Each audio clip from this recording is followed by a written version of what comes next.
Hello Pisces, Sun, Moon Rising, and Venus signs. Kamusta kayo? Sana po'y nasa mabuti kayong kalagayan. Welcome back po sa Star Tarot. Kung bago kayo dito, welcome din kayo. Thank you for your support.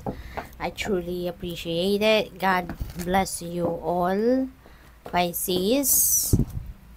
Paunang mensahe po ninyo, Ten of Fire. Ayan, Pisces. Tens represents endings and beginnings.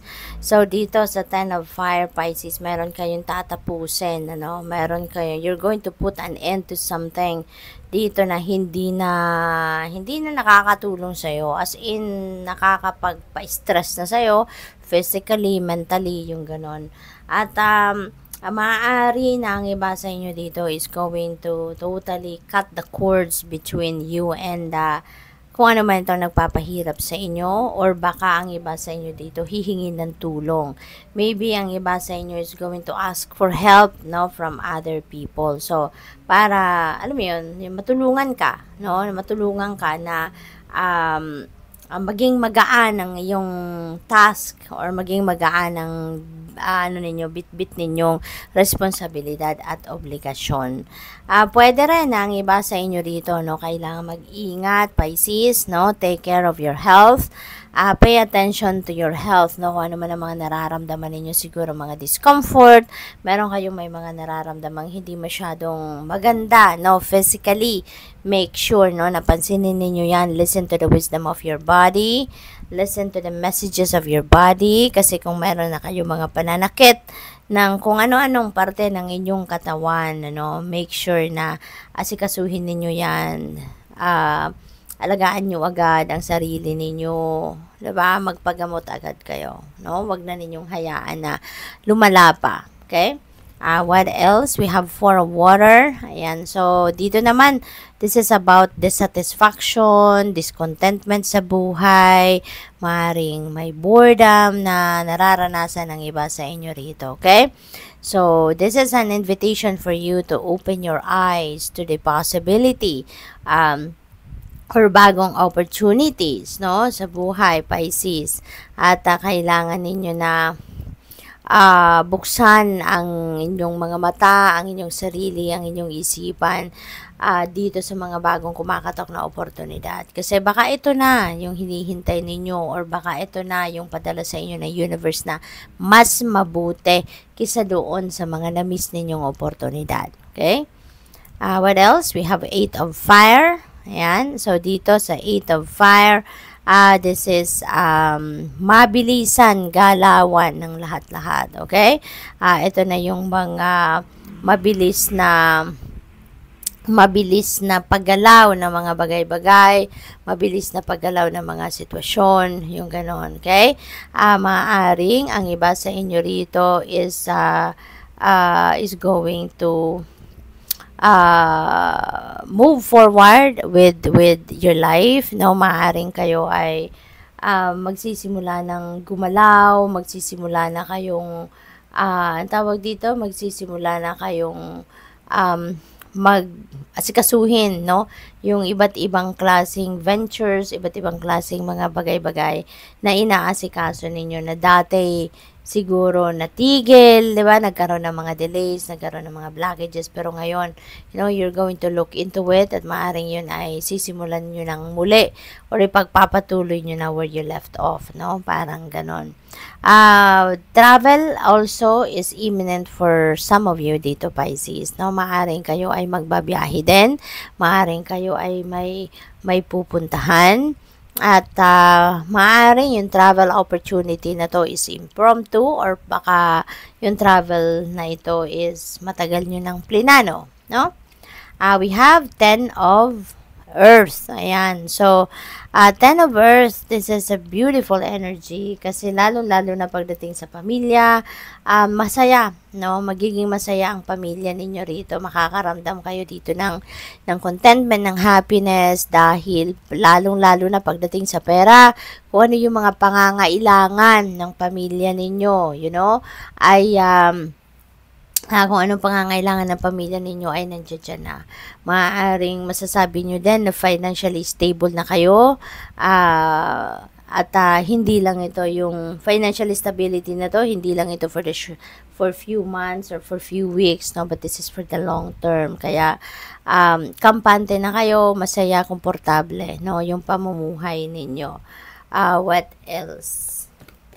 We have 8 of water. Ayan. So, meron ditong pag-alis, no, sa sitwasyon, no, na alam ninyong hindi na to yung hindi na to yung nagbibigay sa inyo ng saya. Hindi na kayo masaya, hindi na kayo komportable, yung gano'n, ano.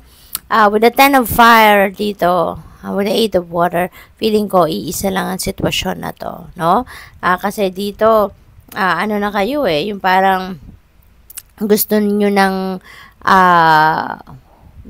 umalis sa isang sitwasyon because it's no longer serving your highest good, no? Baka wala na kayong maibibigay pa sa sitwasyon na to, wala na din kayong makukuha sa sitwasyon na to.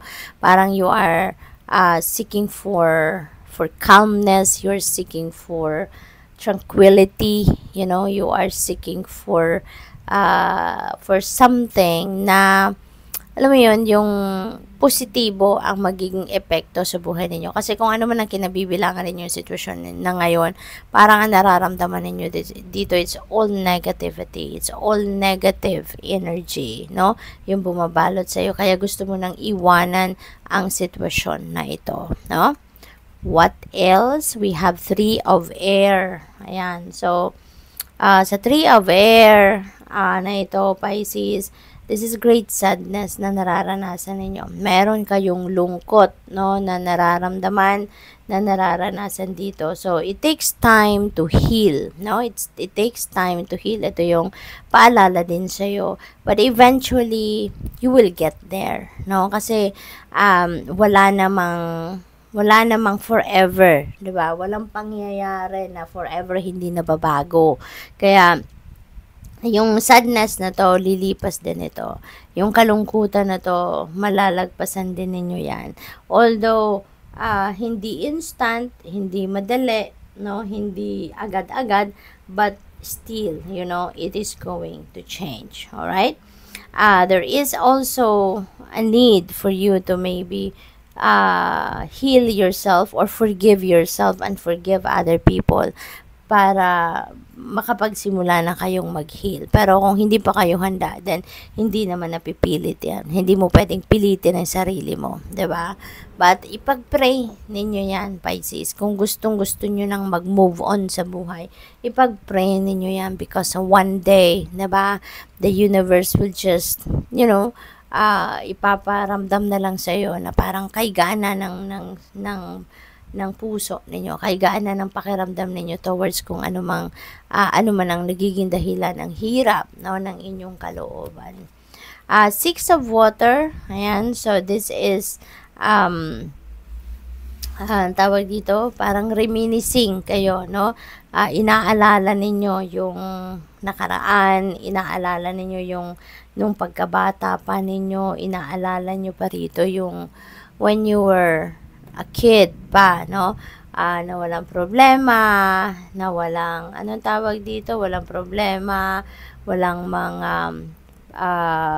walang stress, 'di ba? So siguro naalala ninyo mga panahon na 'yon at maaaring kinukumpara ninyo na sana, no, yung buhay ko ngayon ganun pa rin. Katulad nung dati, katulad nung bata pa ako na walang problema, 'di ba? Yung mga ganon. What else? We have Ace of Water. Ayan. So, Ace of Water is a new beginning energy. You know, Ace of Water is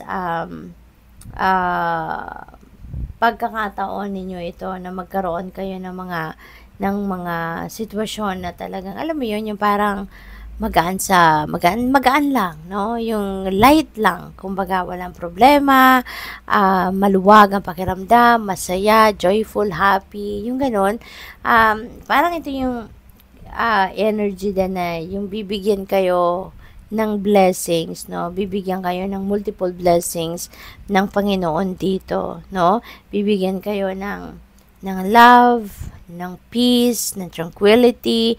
Ito yung mga maaari ninyong ma-experience, no? at this time, Pisces. Kaya napakaganda, no, na despite, no, yung mga problema niya, mga bigat sa katawan, sa inyong isipan, sa damdamin, despite that, 'di ba? Magkakaroon kayo rito ng kagaanan, no, sa inyong dibdib. Things are going to change eventually at magiging maluwag ang inyong pakiramdam. So good luck sa iyo. Thank you for watching. Love and light. Namaste.